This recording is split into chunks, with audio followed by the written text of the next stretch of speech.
Donc il s'agit d'un cours de bac ST2S en sciences et techniques sanitaires et sociales pour l'état de santé et de bien-être social. Point 2. Quels sont les principaux déterminants de santé et de bien-être social? En introduction, les déterminants sont des éléments qui influencent positivement ou négativement l'état de santé ou de bien-être social d'une personne ou d'une population.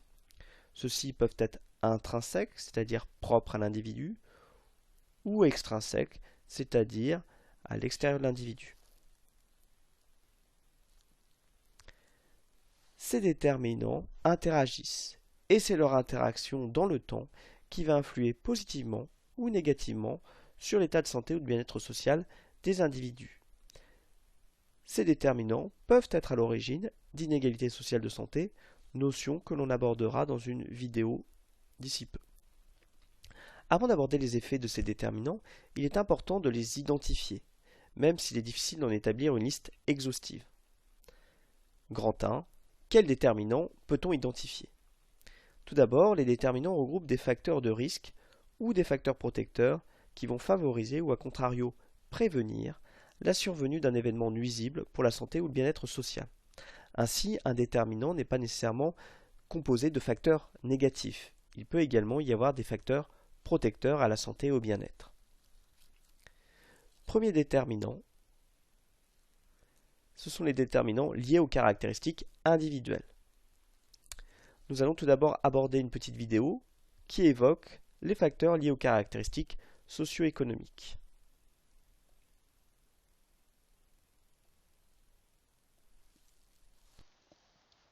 Il y a un paradoxe français, c'est que notre système de santé est souvent classé parmi les meilleurs du monde par les organisations internationales. L'espérance de vie a augmenté rapidement ces 50 dernières années. Elle est de 78 ans pour les hommes en France, ce qui nous met au 7e rang européen. Elle est de 85 ans pour les femmes, ce qui nous met au premier rang européen, au 2e rang mondial après les japonaises.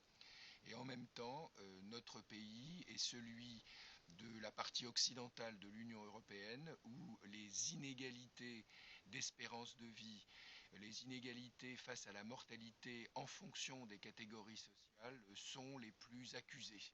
Il n'y a que la Finlande en quelque sorte. Aujourd'hui, à 35 ans, un homme cadre supérieur, il a en moyenne 6 ans de plus à vivre qu'un cet écart est un peu moins prononcé, il est de 3 ans pour les femmes. Et donc, il faut s'interroger sur les succès en matière de système de soins et leur non-traduction en termes d'indicateurs de santé et d'inégalités sociales de santé. Le plus inquiétant, c'est que ces inégalités de santé n'ont pas au cours du temps. Alors, par un mécanisme qu'on appelle globalement, qui donc vous comprenez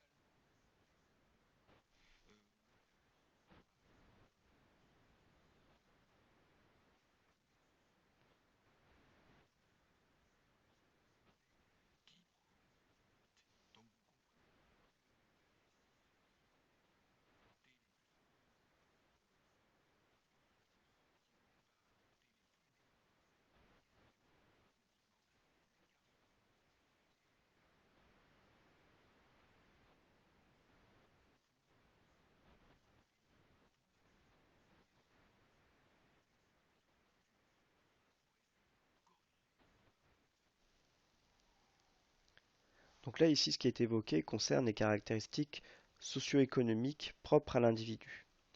On se rend compte très clairement dans ce commentaire que les hommes et les femmes ont, par exemple, une espérance de vie qui est différente, mais ce qui est mis en avant ici surtout, c'est le fait que les cadres et les ouvriers ont une espérance de vie différente, hein. Il y a 6 ans d'écart à 35 ans entre un cadre et un ouvrier.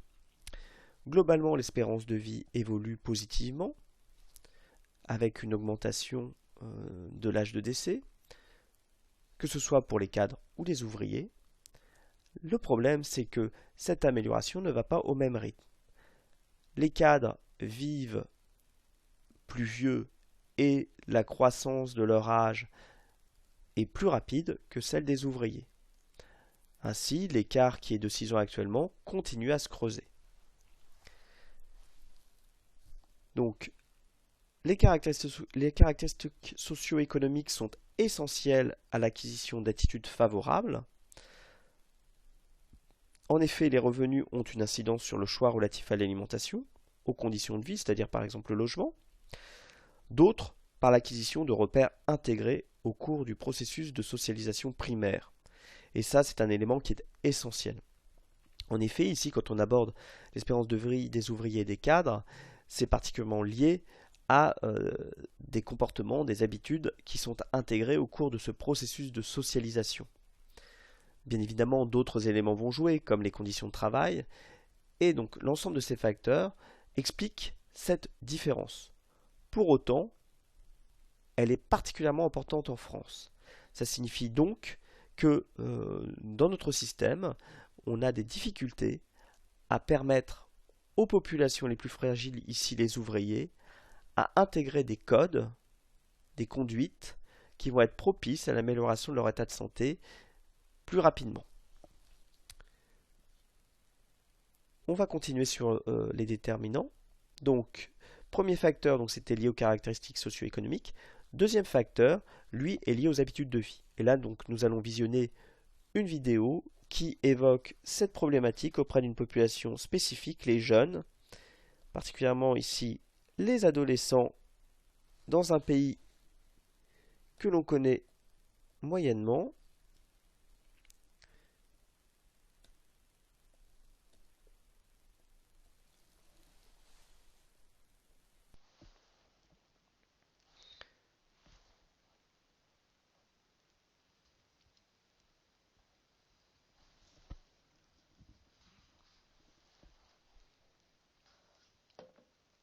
Relève.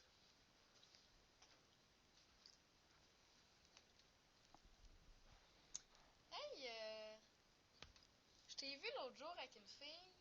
Ouais, puis, T'avais l'air en amour solide. c'est normal, c'est ma blonde. T'as une blonde, toi. Ah ouais, Fait combien de temps? 2 mois à peu près. Toi, t'as pas un chum, tu cherches quoi avec ça? Que je te vois m'acheter avec ça. Lorsqu'on parle de saines habitudes de vie chez le jeune adulte, donc le cégepien ou le jeune qui commence à travailler, c'est sûr que là, notre jeune, il prend plus de responsabilités et l'autonomie est vraiment se concrétise. Mais le parent a quand même un rôle à jouer et un rôle important. Lorsqu'on parle d'alimentation, par exemple, on peut continuer à soutenir notre jeune, admettons, pour faire sa première épicerie, arriver à déchiffrer un peu les circulaires, à faire une épicerie économique. Pourquoi pas lui montrer quelques recettes de base avec lesquelles il va pouvoir se débrouiller. Je t'achète avec ça, mais oublie pas le condom. Je sais, Alex, ça fait 4 fois que tu me le dis. Ouais, je sais, mais ça arrive vite des fois. Hein. Je pense pas que ta mère aimerait ça de grand-mère à son âge. Au niveau de l'activité physique, si notre jeune a été actif en très jeune âge, souvent il va s'y remettre et on peut lui présenter l'activité physique comme un moyen de gérer le stress et les responsabilités qui s'accumulent de plus en plus parce que là, des fois, on travaille en même temps qu'on étudie, puis maintenant, on a des responsabilités au travail qui grandissent. Salut les jeunes! Tu sais, je viens de vous entendre parler de mon âge. De quoi vous parliez? Non, non, pas rien. Hey, sérieux, la job? Ah ouais, cool. Ouais, ça s'est bien passé. Lorsqu'on parle de tabagisme chez un jeune adulte et qui est rendu responsable de lui-même, ça lui appartient, c'est sa décision et c'est ce qu'il faut lui refléter. Il faut bien se positionner comme parent, peut-être lui dire que nous, ça nous inquiète. Encore une fois, certains arguments qu'on utilise chez l'adolescent peuvent fonctionner par rapport à l'esthétisme, à les dents jaunes, les doigts jaunes, une mauvaise haleine et tout ça. Mais c'est vraiment de lui dire ça t'appartient, cette décision-là de fumer. Si par contre tu as un intérêt à cesser, il existe des ressources et je peux t'aider à trouver les ressources qui vont te permettre d'entreprendre une cessation tabagique. Et de quoi vous parliez? Ah, ton livre d'épisode. Celui qui t'a fait la cour. C'est ça? T'as fini par dire. Oui, c'est ça. Bon.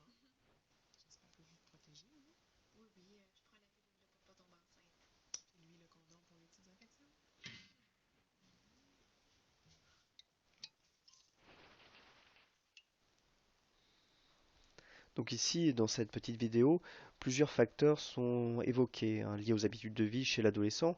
Ça concerne notamment l'alimentation, les comportements sexuels, mais aussi l'activité physique.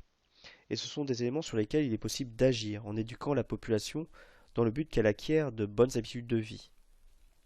Plus c'est fait jeune, plus cette acquisition va être aisée et pourra être reproduite à l'âge adulte.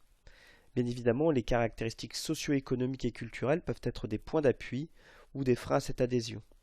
En effet, selon les revenus, mais aussi par rapport finalement au cadre, aux codes qui vont être transmis par les parents, le jeune va adopter des comportements qui seront plus ou moins adaptés pour sa santé et son bien-être. Autre facteur, autre déterminant individuel lié au facteur biologique. Donc à nouveau une petite vidéo qui aborde la différence entre hommes et femmes.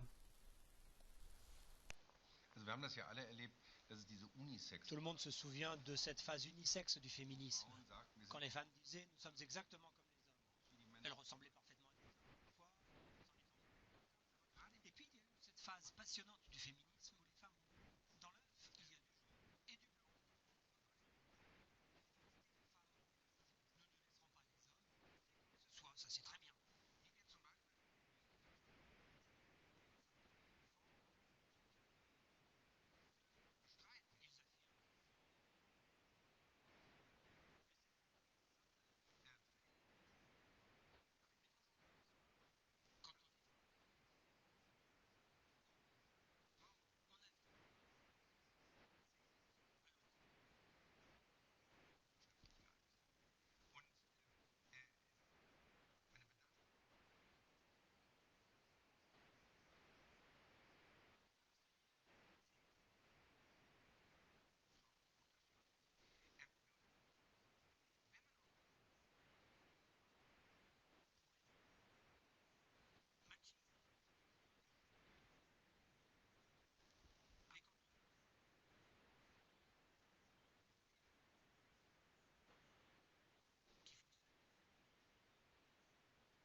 Donc là, le facteur biologique qui est abordé concerne le sexe. On se rend compte effectivement, et c'est ce qui est évoqué, que les hommes et les femmes ont par exemple des métabolismes qui sont différents. Et par conséquent, cela a une incidence sur leur état de santé et leur état de bien-être.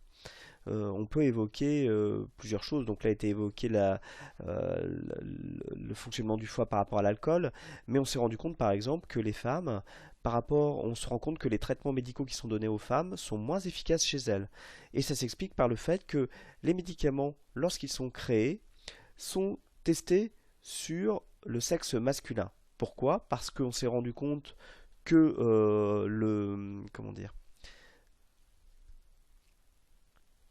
que le système hormonal des femmes avait une incidence à influencer les médicaments et donc fausser les résultats. Donc il a été décidé de tester uniquement chez des hommes, mais la contrepartie c'est que du coup les traitements sont moins efficaces sur les femmes parce qu'elles sont moins adaptées à leur métabolisme. D'autre part, un autre élément qui est intéressant, c'est que à la naissance, on compte plus d'enfants de sexe masculin que de sexe féminin. Pourtant, à 25 ans, eh bien, l'équilibre est différent. Les filles, les femmes, sont plus nombreuses que les hommes.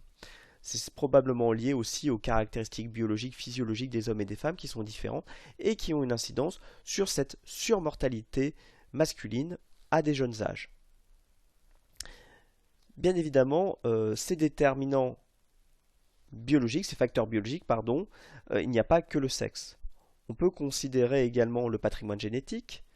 Bien évidemment, on a des maladies qui sont liées à l'hérédité, les caractéristiques physiologiques, donc selon l'organisme, selon les handicaps par exemple qu'une personne peut avoir intégrés dès le plus jeune âge ou au cours de sa vie d'adulte, eh bien ça va influer son bien-être par exemple. L'âge également est un élément à ne pas négliger. Il est difficile d'agir sur ces facteurs intrinsèques à l'individu, même si certains comportements peuvent avoir une incidence en limitant ou en accroissant leurs effets. En effet, par exemple, on sait que l'espérance de vie des hommes est plus courte que celle des femmes, ça c'est clair. Pour autant, si un homme adopte des comportements moins à risque, notamment en limitant l'alcool ou la cigarette, son espérance de vie augmentera et l'écart donc se réduira entre hommes et femmes. Autre déterminant, lui, est lié au milieu de vie. Donc c'est le deuxième type de déterminant que l'on aborde. Tout d'abord, il y a le milieu de travail. Bonjour les filles. Bonjour Anne. Ça va, ça se passe bien là? Ouais, ça va. Alors, qu'est-ce que tu me souhaites? Ah, pour les deux. 33 ans que Marie travaille dans l'univers du linge. Elle a d'abord connu la petite blanchisserie familiale, puis est passée contremaître quand l'entreprise a été rachetée par un grand groupe. Ça t'est fait le pas? Oui, ça a changé, beaucoup d'évolutions. Déjà ici, le cadre, c'est très éclairé, très clair.